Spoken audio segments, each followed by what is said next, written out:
In Dr. Tyson's inaugural speech, he expressed his wish for Muhlenberg to develop a curriculum to keep step with the world and to inject into each student a spirit of inquiry to inspire him to seek new facts in the world about him.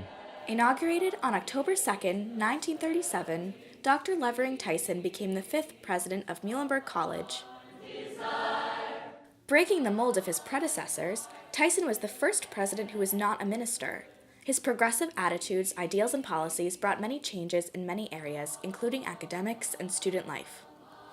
He emphasized focus on individualized attention to each student, acknowledging that doing so would better improve students' academic performance and overall well-being from freshmen to seniors.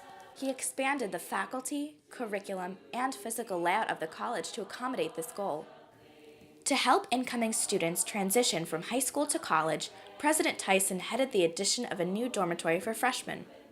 The college designated the former Allentown Preparatory School building as West Hall, known today as Brown Hall.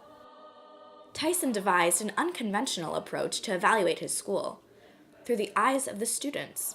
He established a committee of 9 seniors from all 3 academic programs to obtain a fair and comprehensive examination of the college, essentially using them as campus spies. He explained that it was for the advancement and achievement of the greater Muhlenberg, and to ensure that resources were being used efficiently. Through the testimony and opinions of these students, he fired the campus physician. Tyson feared that Muhlenberg's educational policy was antiquated and too focused on religious requirements that would not create an environment that fostered critical thinking in order for students to defend themselves from blindly accepting propaganda. Under his leadership, the college replaced the academic requirements of Greek and Latin classics with government and economics. He advocated for a new social studies department, including history, economics, sociology, and political science. By 1948, 100 years after Muhlenberg was founded, the Department of Social Sciences was the largest in the college. President Tyson also promoted social progression of Muhlenberg, admitting the first African American student and hiring the first female professor, Bertha Paulson, in 1943.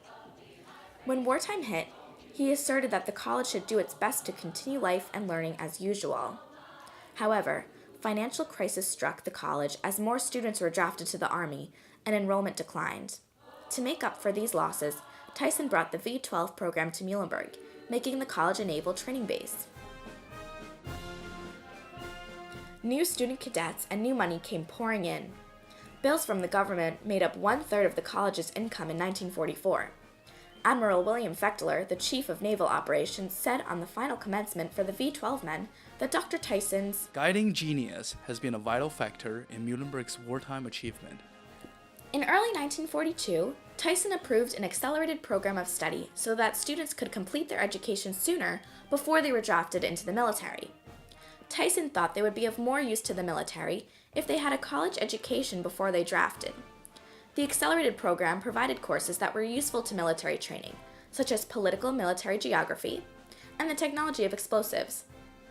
By the summer of 1942, 230 students were enrolled in the program, which was 1/3 of the student population.